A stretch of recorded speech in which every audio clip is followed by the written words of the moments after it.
Hey everyone, welcome to another Sounds Profitable Product Deep Dive. I'm really excited to introduce to you Rockie Thomas, CRO of SoundStack. And we're going to dig into the SoundStack Marketplace today.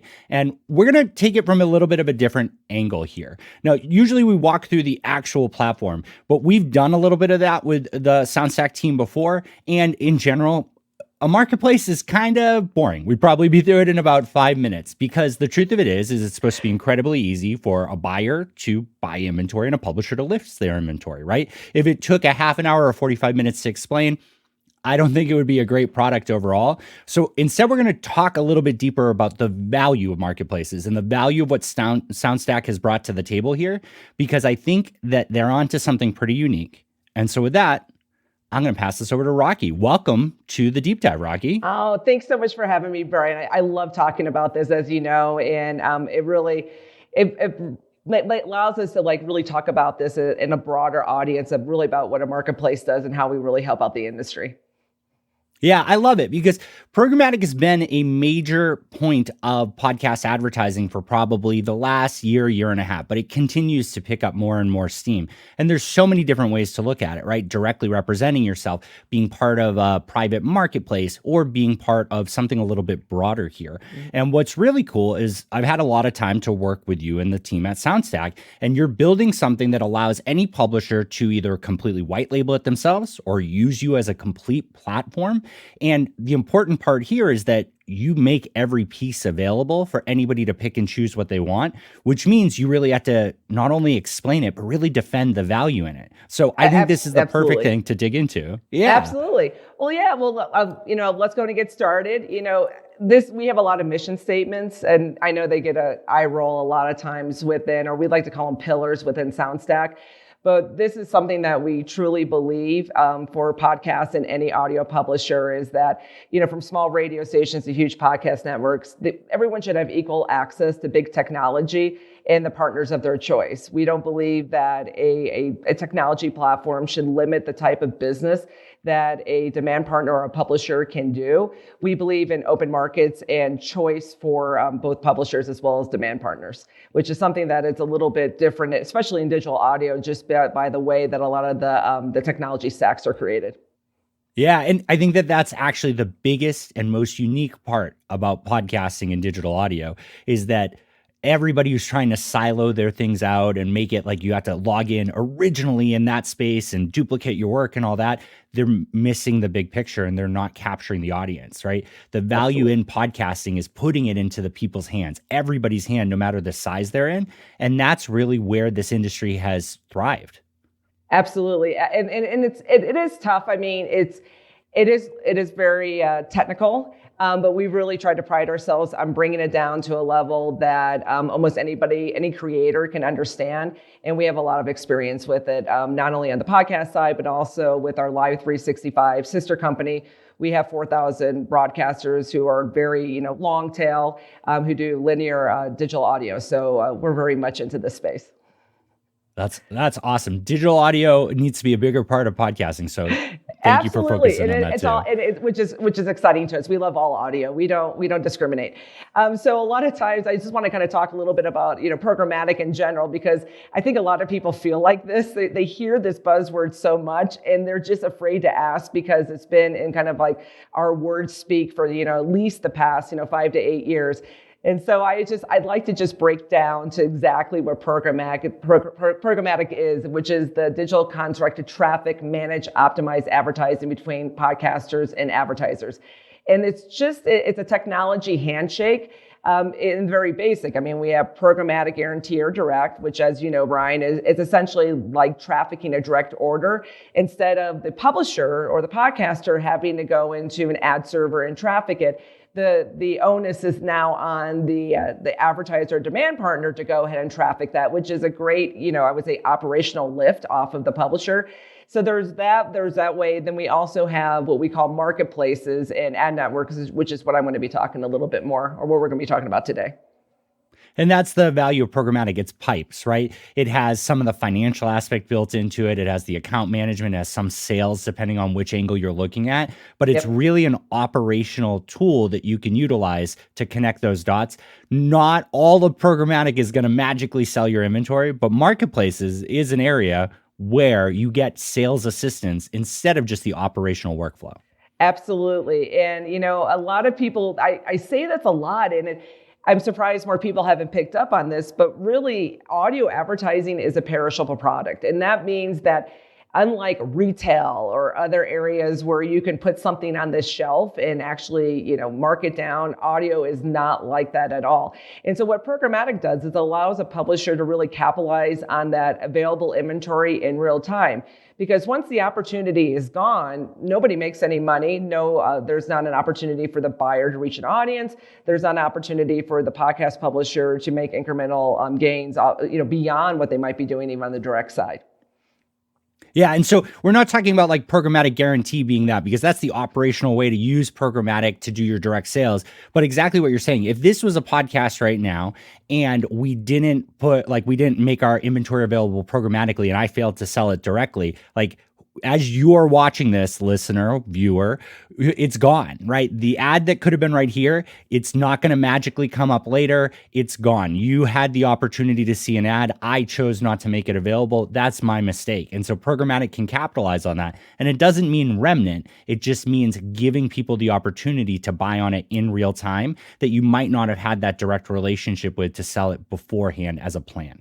Absolutely. And what we're starting to see, I've been doing this for a while. And what I've been noticing in the past, probably about 5 or 6 years, is that the buy cycles are getting a little bit more like last minute. There was a time where, people would set out their entire year, that's where the upfronts come from, where they would basically plan out. And there's still a lot of that happens.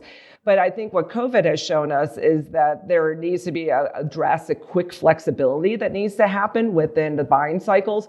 And so we're starting to see the buying cycles just happening with less upfront, meaning that a lot of buyers are buying like 1 week, 2 weeks out. And that also is a slight risk to them, because if it's if there's a lot of supply constriction, they might be possibly paying more than if they would have bought the entire, ad time, over a year. But we're starting to see that as a little bit more which is why programmatic actually becomes even more important for podcast publishers. I agree. Perfect. Well, then I want to get into a little bit about the programmatic stack components. I'm not going to drill, super deep dive, but I think this is a great slide that kind of shows how this kind of works. So, on the far left here, you have a brand. We'll say it's like Johnson & Johnson. They typically have an agency. We call it an agency of record that is really responsible for making the creative, making the entire campaign and trafficking. Sometimes the agency has what's called a trading desk in there, which means you have a lot of people, just like it sounds like in the stock market, that actually execute the buys. But often we're starting to see that either agencies are working with DSPs, which is a demand side platform, and not utilizing their own internal trading desk and actually using DSPs for that functionality, or that the trading desk is actually part of the agency inside. Sometimes, if it's a very large brand, you'll even see that they don't have an agency, they don't have a trading desk. What they do is the brand directly traffics and manages their own campaigns on DSPs. It really just depends on how large and the size of the brand. Once it hits the demand side platform, that's where a lot of the ad requests and responses start to happen. And a DSP typically connects directly to an SSP, or sometimes we'll connect directly to an ad server as well.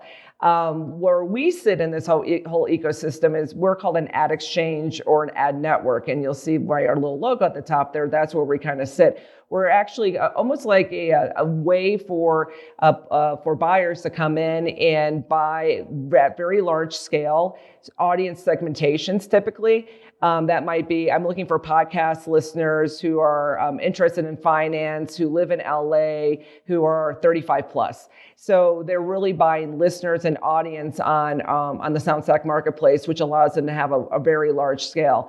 Once that happens, it goes to the publisher and ad server to basically be able to serve that content within the podcast. And at the end, the listener is able to go ahead and listen to that ad. And I think what's really kind of hard for a lot of people to get their head around is that, and I know Tom's talked about this, and I totally agree with them, and this goes a little bit around brand safety, is that, when we started doing dynamic ad insertion and started developing this over 20 years ago, the whole idea was that the advertisers were going to be targeting the listener, not necessarily the content, although they could, but that's usually what direct buys are for. When you're looking at programmatic or marketplaces, it's about getting large scale for a certain demographic listener that they're trying to reach. And that's really where we come in, is that almost all of our buys that we have are really targeting those listeners. And so it's less about the content, more about the listener quality, and less about where that listener happens to be listening to on what type of podcast. So meaning that I understand that there's some brands that want to have that brand safety around the content, but there's also a lot of brands who want to, they value converting that listener into an actual, purchase more so. And so the publisher ad server is our hosting platform in podcasting, right? Today, yes. The ad server and the hosting platform are meshed together. I'm starting to think that in the near future, that might not always be the case. I've got some dreams and hopes of where that could grow into. But the SSP is the supply side platform. So that represents the publisher's inventory in a programmatic capacity. It can connect to a DSP. It can connect to an ad exchange, which then connects to DSPs. In general, in programmatic, there are a lot of SSPs, and there's different value props for why to work with them. There's a lot of ad exchanges and different value props to work with them, and DSPs as well. But Rockie highlighted here something interesting. All of these partners are evaluating ways to be the complete solution. But I personally believe, and I think Rockie backs me up on this, that the publisher's best interest is to work with all of them. And I the totally tools agree. that are now, Totally agree, and that's what we're building towards as well. Is really how can we make like pipes? How can we make connections that are beneficial for not only the publisher but also the buy side? That's not having to go through a bunch of hoops, and make it really easy. And it's interesting. I totally glazed over it. The DMP, which is a data management platform. We don't see that as much at this point. And I would say that DMPs, we're starting to see a little bit of a pullback because of the PII, the privacy issues, even though there's tons of them that have data warehouses and everything, and also, safe rooms. But we're, at this point, you have to be very careful with DMPs. It makes sense if it's a brand who's bringing in their first party data and they want to go ahead and target against that. But it almost, if you start targeting too low or too small, finite, you start minimizing the reach that you have for your campaign, and therefore you don't get as much of a response, even with first-party targeting sometimes. 100%. Yeah, I think the DMP aspect has moved a lot away from the publishers, especially in podcasting, and moved more towards the buyers. But I agree with you that at that point, you're probably splitting a P, because we have IP address, and we all know cookie and mobile device ID have been degraded there. So there's less and less to target on. And I'm sure in some places it makes sense when you have a very specific message, but probably at the same time, an email campaign to those people works just as well. I would totally agree. Yeah. Totally but what's cool about SoundStack, and I just want to toot your horn here for a minute, is that if I'm not mistaken, the ad server aspect and hosting platform, SSP, ad exchange, and DSP are all things that SoundStack can offer either individually or together to publishers looking for it. We're focusing on the ad exchange and the marketplace here. But I think that that's a really smart thing to highlight, is that not only is it that you can be all of those things, but you can be any one of those in silo, and you're really focused on being able to empower everybody to use technology how they want. The ad exchange, the marketplace, is the ideal example. It's you showing how successful all of this can be and providing a default resource for all of your partners to generate revenue right away, basically. Absolutely, and we even do, as you're mentioning, sometimes a lot of podcast publishers come to us and say, listen, I'm trying to connect to this, DSP or, this demand partner, but I'm not able to. Today I have dynamic ad insertion. I just don't have the ability to connect.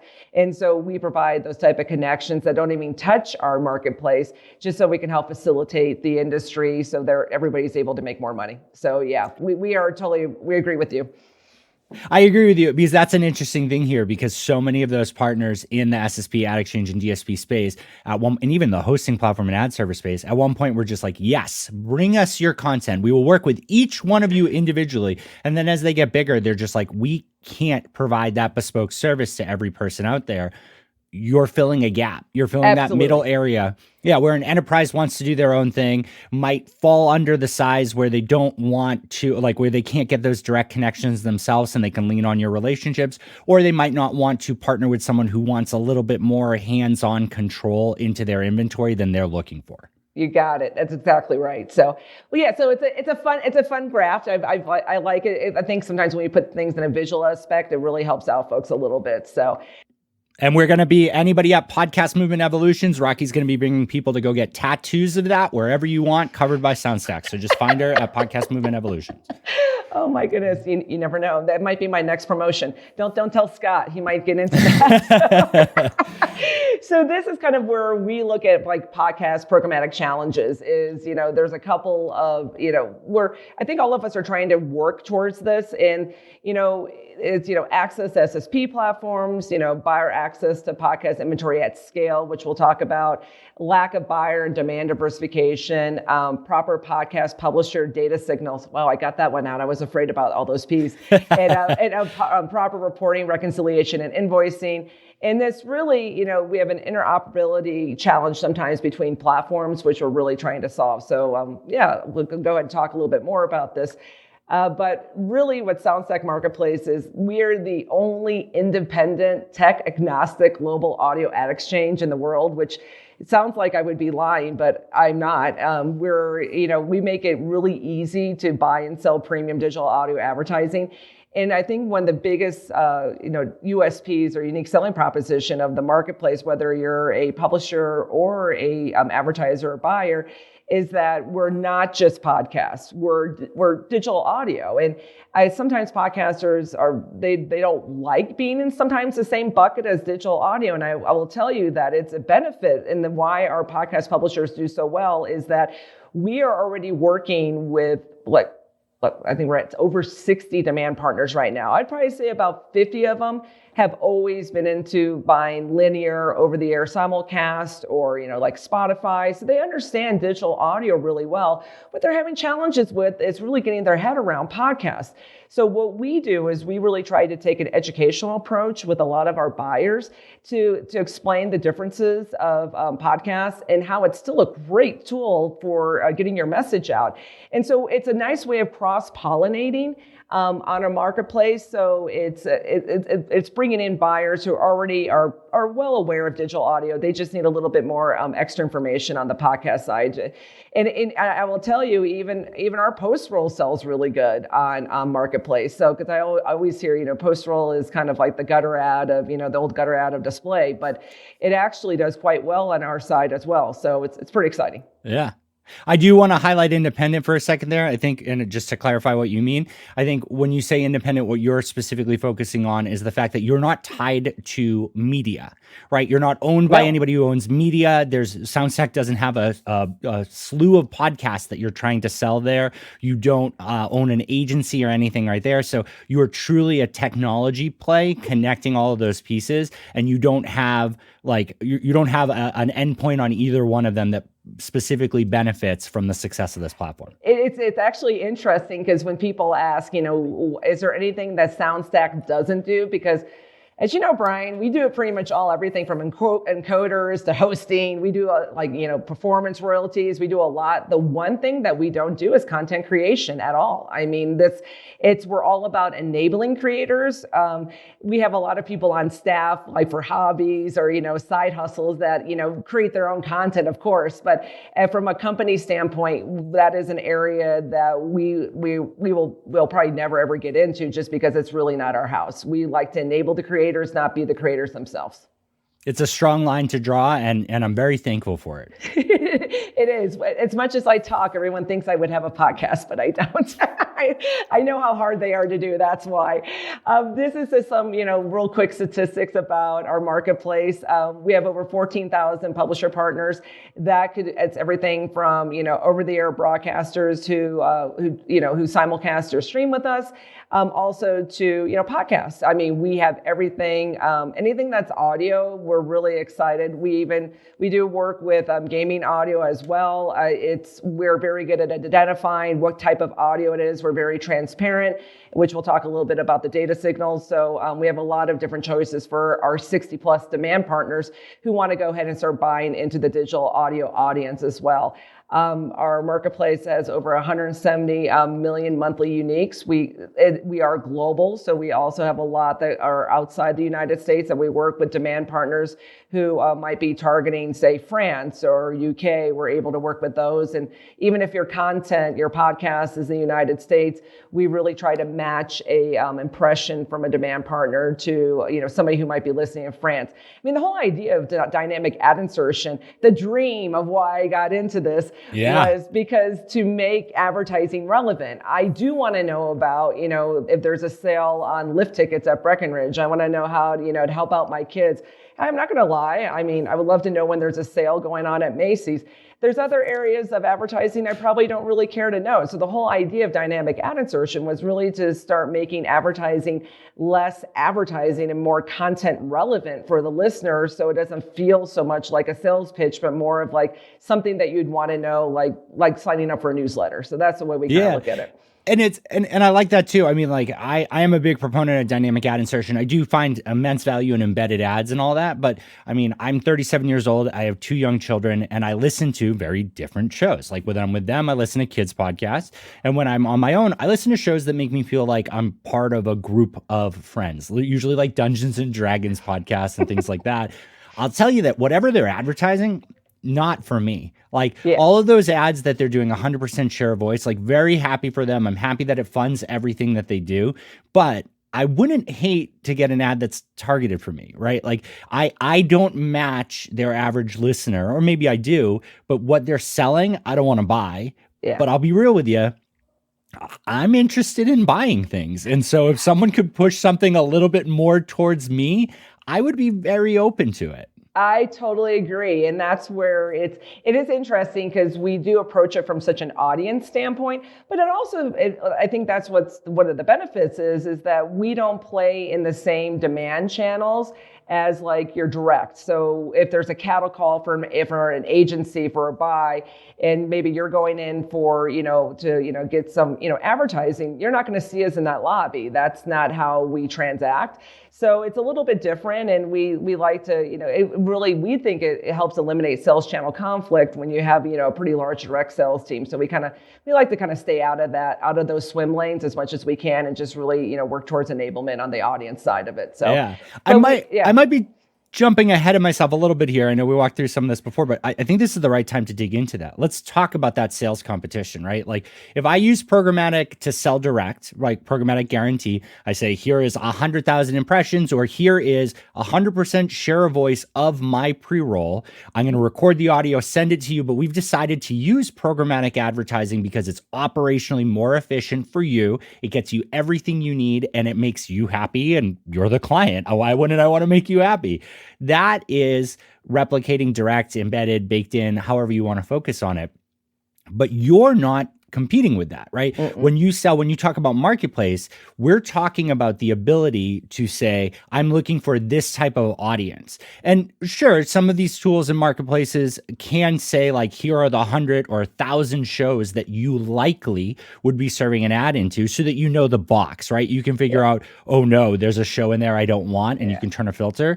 But I'm going to say in a blanket statement for all of podcasting today, there's no way to drill that down to an individual show. Someone can't call up a podcaster and be like, I'd like to buy your inventory direct, get into a fight with them about the CPM, and then sneak into their DSP and filter things down so that they're just like, haha, I got the back door in at 1/4 the price. That's not a thing. We don't have those capabilities in podcasting because we safeguarded it, right? Well, yeah, and you also got to think it's really why a lot of buyers buy on programmatic is that operationally it's very quick for them to execute campaigns. They're not going to go ahead and start, digging in a needle in a haystack to save $1.50 or $2 off of a CPM. It's just not there. They're really there to buy at scale. They're there, or sometimes, this happens once in a while, is that, a large podcast network might have a direct deal with a brand, but then they realize that they need to buy more. We call it reach extension. They want to extend their reach beyond there. And so sometimes you will have a podcast publisher that will get a direct buy that's already locked in, but then we'll come in and actually sell even more for that brand. We also have what we call category clashing. So it's not like you're going to hear an ad on an ad, but if there's the opportunity for the listener, they're definitely going to go ahead and fill it so they can extend their reach and hit their, sometimes their gross rating points or whatever they're trying to run in that certain key demo. Yeah. And that's another key point there. Competitive separation. Pretty much table stakes in podcasting, should by default be able to exclude at a minimum the same advertiser sold direct as in programmatic. If it's filled once, the signals can be there, and they should be there for any partner in programmatic taking this seriously to exclude that either programmatically on the call or through the hosting platform dismissing that ad because the domain, the advertiser name, the categories conflict with something that's already there. Yes, absolutely. And that was actually one of the major reasons early in my career, I was helping develop that, we call adjacencies in the linear side. It just sounds bad. I mean, at the end of the day, I think what makes SoundStack very different than other companies, we're builders, we're not flippers. We want to have a healthy ecosystem. And at the end of the day, all of us are very huge, passionate consumers of audio.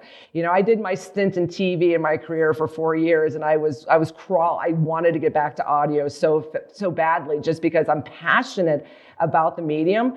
And I think that, since we're also consumers of the content, we just don't want it to sound bad. It's just, it doesn't benefit anybody to get that extra, couple of bucks if you're going to be turning off half of your listeners. It's just not worth it. I agree completely. And I do want to highlight that I think that your team has focused very heavily on the nuances that make podcasting more palatable for a lot of people. Your roadmap prioritization has been around the things that drive me insane, but I can't quite explain to my wife why it's a terrible thing in podcasting. But that's awesome, right? That shows the passion in this space because like you said, you have a long career in all of this. All of you guys are very skilled at what you do on, the technology side of this. If you did not believe in the value of podcasting, SoundStack could be, TV stack. It could be literally where you're dealing with much higher available revenue opportunities. Oh, yes. The CTV guys are coming out of the woodwork to say the least. But it is, but it is really exciting. So, and we have tons of scale. We have 4 billion monthly impressions. And so we have globally, so it makes it really easy for people to go ahead and execute buys. I'm going to touch real kind of quickly on a couple of how we address some of these challenges. So one of the biggest challenges I hear from podcast publishers is that they don't have access to supply side platforms, SSP platforms. And the reason is I'll be honest with you, it costs a lot. It's a very high barrier. It's a very, very high barrier to entry. I mean, you're looking at anywhere on the low side of at least a $5,000 platform commitment to on the high side about a $15,000 to $20,000. So if you're taking a 10%, of media spend, which is typically what SSPs charge, it ends up being a lot of ads that you need to be pushing through where this makes sense. Now, there are some networks that do have that type of throughput that they're able to go ahead and manage that. But the problem is that when you make it so hard to get into a marketplace, then you don't see any marketplace growth. And we have very large publisher groups that work with us, but we also have a lot of long tail as well. And that's another reason why a lot of buyers like to buy on our marketplace is because we don't have a lot of what we call duplication.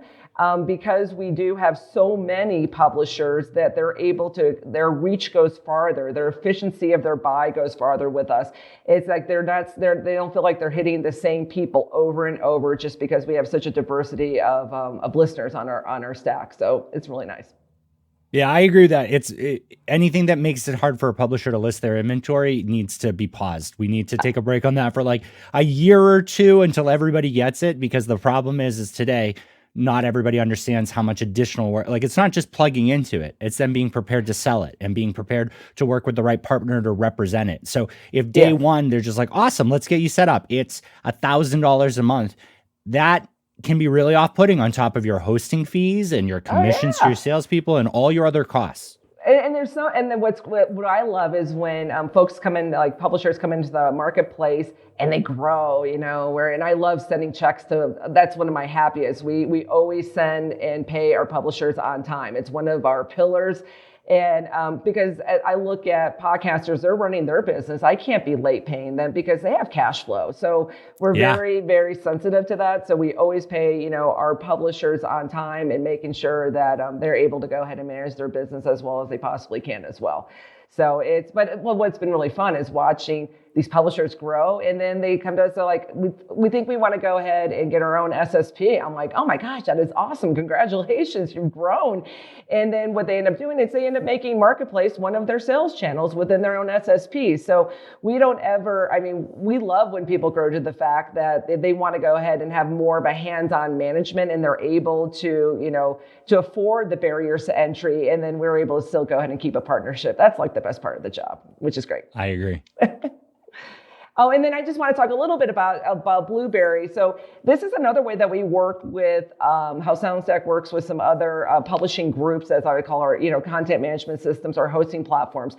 So, I've known Todd for a long time, love the guy. I've known him for, like I said, long time. And, it's always been tough because he wanted to go into dynamic ad insertion. He wanted to get in programmatic channels, but I'll be honest with you, it's hard to change your entire stack to make this work. So we're able to go ahead and partner with Blueberry to enable them into programmatic channels without having to really do minimum change on his side. No change of hosting. He had full control. He maintains a relationship with all of his thousands of creators that he has.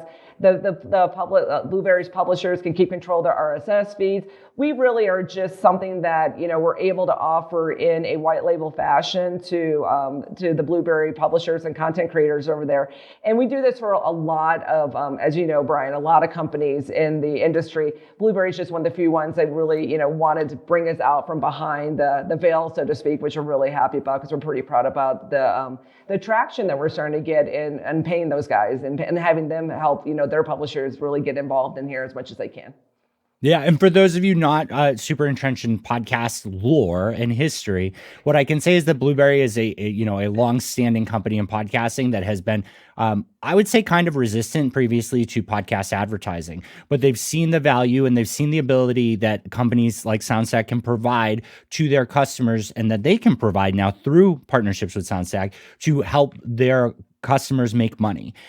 It should speak volumes of the fact that Blueberry chose SoundStack to work with here, because this is something that likely would have required substantial investment with new engineers specifically building out an ad server, where Todd and his team at Blueberry have been very efficient in what they've built before, but this would be a completely new addition, right? Yeah. Like an entire new team. Yeah. So the fact that this was kind of plug and play for them is really impressive. And I do encourage any hosting platform that, heck, if you have an idea to start a hosting platform, you should be calling up SoundStack to start fully white labeled, to build the pieces you want to build instead, and then figure out how you can expand the relationship from there. We're absolutely about that. We're as I like to say, I've been doing this long enough. I don't need a PR ego release to make me feel good. I just, but it's because, we don't talk a lot about our partners, but Blueberry was a special one just because you're right. It was a great close when I finally got Todd to come over to the other side, so to speak. So it was really great. And then also one is that you would think, because there's so much podcast inventory, because we think about how many podcasts there are out there. But actually, there's not a lot of podcast inventory that's being transacted today because of what we're talking about before, just there's so much barrier to access. But we average about 2 billion podcast impressions per month. I would say it's our largest growth segment from an inventory standpoint in the past 18 months.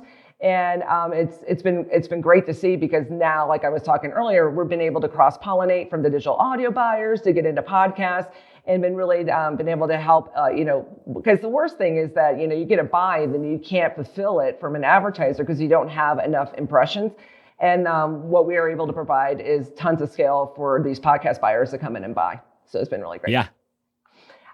This is something I always like. It's very econ-ish, but I get told a lot of podcast publishers I work with, they want to go ahead and keep their floor super high. They're like, well, I'm getting a $20, $25 direct, rate. Well, I want to go ahead and hold on to that rate in your marketplace. And I really try to tell them not to do that, and try to actually just almost eliminate the floors.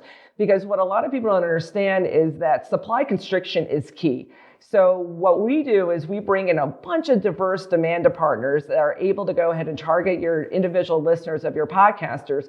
And then what that does is that the more insertions and the more supply constriction you have, the higher the higher your CPMs go naturally. It's a supply and demand econ like 101. You might have to brush off some of the dust, the cobwebs off of your college or high school classes, but supply constriction is key. When you start seeing supply constriction, it will help you just overall drive up the CPMs. And that's where a lot of people think like, well, marketplaces are the race to the bottom.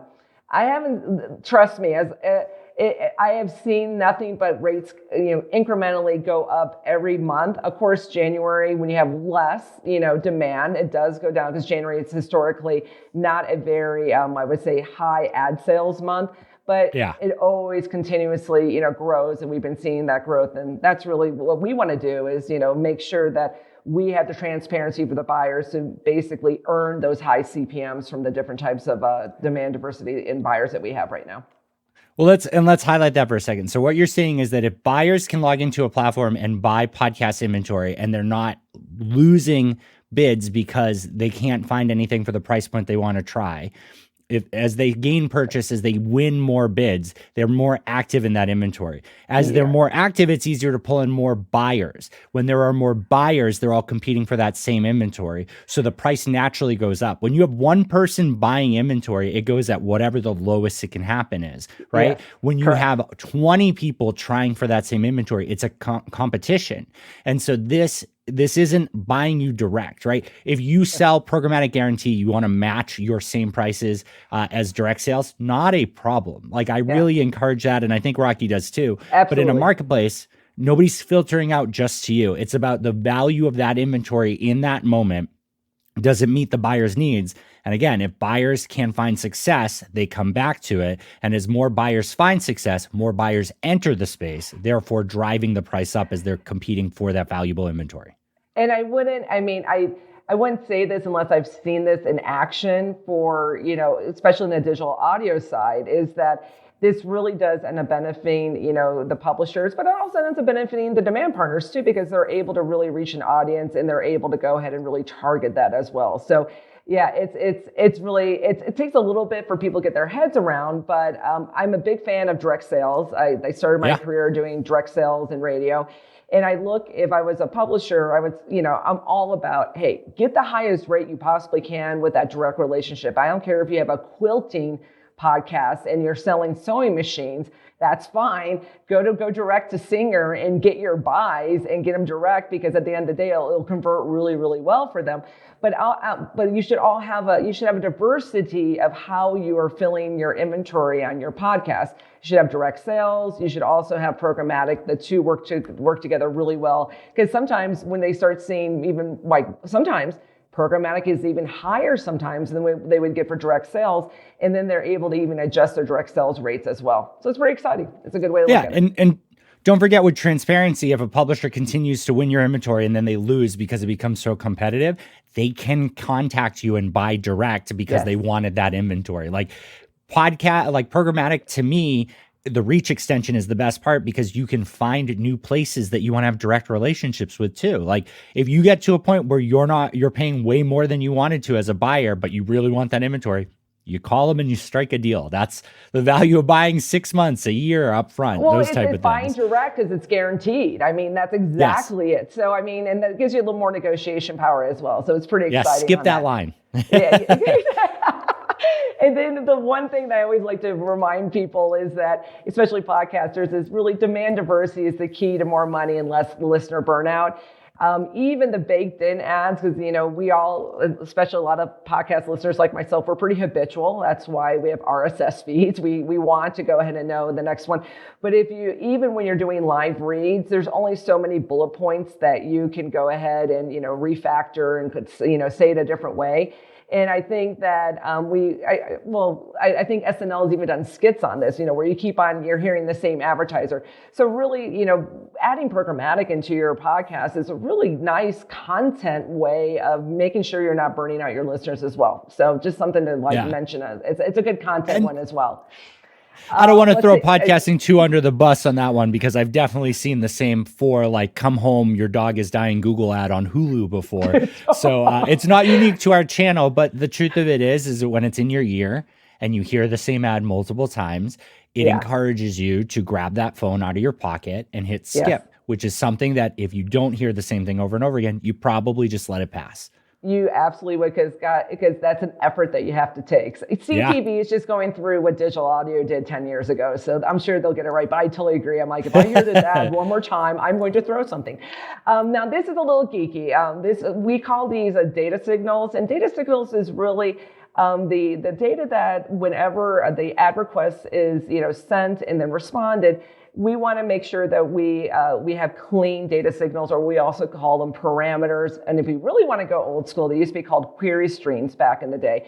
What that means is that for that impression or that type of, when a buyer is looking to buy something, they're able to go ahead and not necessarily, they know like it's a podcast, it's in, a certain type of category. So you can even go to where we'll, pass the, if they want to know, like, say, like the name of the show. But a lot of buyers don't buy like that, because I hear that, we want to go ahead and make sure we have good GUIDs, and we at SoundStack make sure all of these data signals that are required by programmatic buyers are actually correctly configured within the podcasts that are on Marketplace.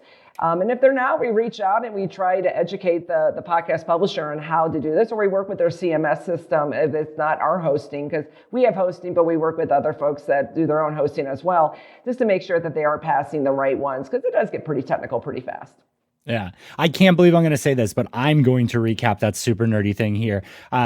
Basically, the values that are passed over in a podcast episode when it's asking for ads, what Rockie really is highlighting here is that SoundStack is uncomfortable and uninterested in sharing inventory that is unknown, because while we're not trying to make it possible for people to target a specific show, that data rolls up into different things, different augments. What do you know about the show? How much inventory are you getting from that show consistently?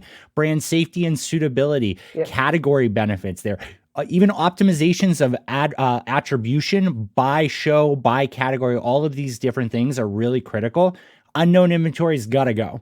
And it's really awesome to hear that you're prioritizing that and working with the leaders in the SSPs and DSP side to make sure that becomes the standard that the IAB brings forward. Absolutely. And I mean, we are working towards standards. I mean, we don't even have podcast content category standards yet, but we are working towards this. And that's why, I mean, me and you sit on a lot of these IAB, committees to really make sure that we're driving together as an industry. So that's something we always adopt the latest, the latest standard. I wouldn't say we always agree with everything, but we do definitely adopt it, especially if it means an increase of buys for our publishers. So that's something we're very interested in. One thing that if people ask me, like, what is the hardest thing? Because this is my 5th marketplace or ad network that I've created in my career.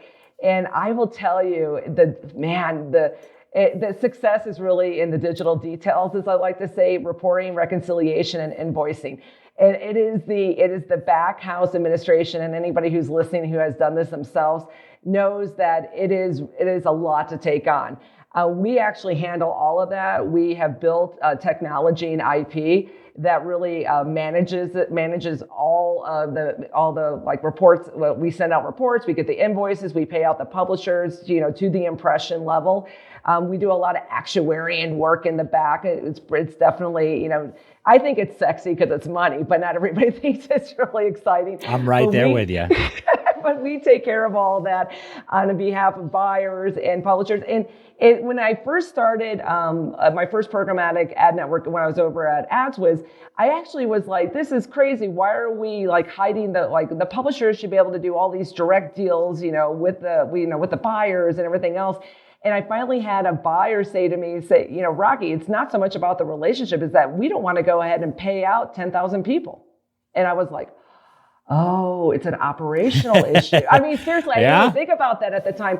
It's like, they're like, listen, we want to work with a lot of mid to long tail, back then, internet radio stations, but we don't want to have to deal with the back house of it. And that's when the whole, with marketplaces, because we basically aggregate, we take care of everything and we pay out everybody and we make sure, and if there is any reconciliation, which this, reconciliation means usually in the industry, anything more than 5%, you go into an audit. We're really lucky. I have to say, I have not seen us over like a 1 or 2%.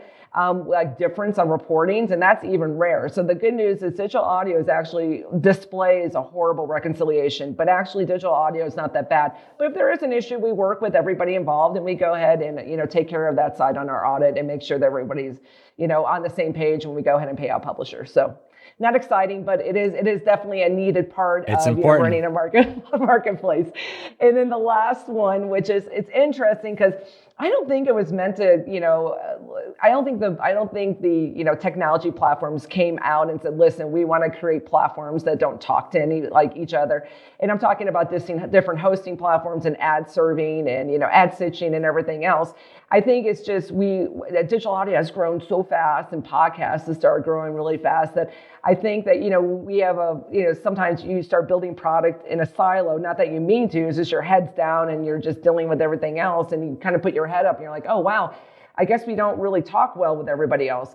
So what we do is, one thing that we really pride ourselves on at SoundStack is working, between all these different platforms, for the benefit of the entire audio ecosystem. Is that, we want to make sure that, there's no barriers to entry to make sure that we can go ahead and make a demand connection to a publisher or vice versa so everybody can work. And so we do have a lot of proxy and translation layers that we go ahead and make this work. Because there's weird stuff like timeouts of ad requests and reporting timeouts and all this other stuff that we basically handle in the middle to make sure that everyone works together well. Yeah, an overwhelming amount of podcast history has been built in silo by people with similar ideas that got to the same destination. But now it's time to reconcile those, whether they're through solutions like SoundStack, which handle that translation, which is awesome. It makes it available today. But as an industry, that is absolutely something that you and I have been pushing for, that we need to start normalizing some of this. And one day we'll do an entire autopsy on SoundStack and all of the different challenges you've had to build custom for everybody to show people kind of why we need to fix that as an industry. But for today, that's killer that you can work with everybody. Yeah, about to say a lot of tequila. Okay, so it was not easy. So we're just to kind of wrap it up. So I like this. We're the only independent digital audio marketplace in the world. We really believe in audience targeting versus publisher show targeting. And it's not that we're against that. It's just we believe that's more of a direct business function, a direct sell function. So we're really about, targeting audiences of all flavors of digital audio, including podcasters. We work with them all. I mean, so, any type of digital audio publishers and buyers, or a lot of times it's really programmatic buyers who want to get into podcasts. You just don't know. And we've tried doing a lot of education, and sometimes it just clicks for them. And this is actually where I think, CTV is actually helping out podcasts a little bit more. So we're starting to see some nice cross-pollination within other mediums as well. And then we constantly iterate our technology to increase access for all. So as Bryan knows, we're constantly, learning, changing. We run a pretty fast development sprint within the company. And it's hard because we build out our product roadmap, for about a year, but I would say it definitely changes every 3 months just because the industry changes so much as well. This is a great recap of it. I would not be a good salesperson, Bryan, if I didn't talk about my panel. So I am really excited about this panel. I try to grab a bunch of, like, I would say, different views type of people, because I think a panel is kind of boring when everyone just shakes their head and agrees with everybody. And I think all of these folks on here have a very unique view of how they look at the industry. So if you're going to be in a podcast, Movement Evolutions, it's on. We're going to be doing at the first slot Thursday, March 9th at 9:00, which is good. I think it's always tough when you have that Friday slot after the iHeart party. So this is so I'm looking forward to it. I will be there front row center. Yeah. And I hope all of you join us too. So I just want to highlight again, SoundStack here as a marketplace is really exciting. There's so many different components. And what's really cool about this is SoundStack is working with Sounds Profitable this year to do one deep dive every single quarter. So you're going to see Rockie and the rest of the team 3 more times this year, and plenty more in Sounds Profitable's podcasts and at our events and all of that. I think that everybody should be talking to SoundStack in one way or another. That's the advantage of how you built the platform, whether it's to white label your own solution, to be the hosting platform, the SSP, the DSP, the ad marketplace. There's so many ways that people can work with SoundStack. And here's the secret inside scoop. Everybody over there is really excited about new challenges. So if you have something that for whatever reason on their smorgasbord of like offers that they have, it doesn't fit on that menu, then ask them. Because I've watched them come up with amazing and incredible ideas just from prompts from clients. So this is a company that will work with you for whatever your solution is.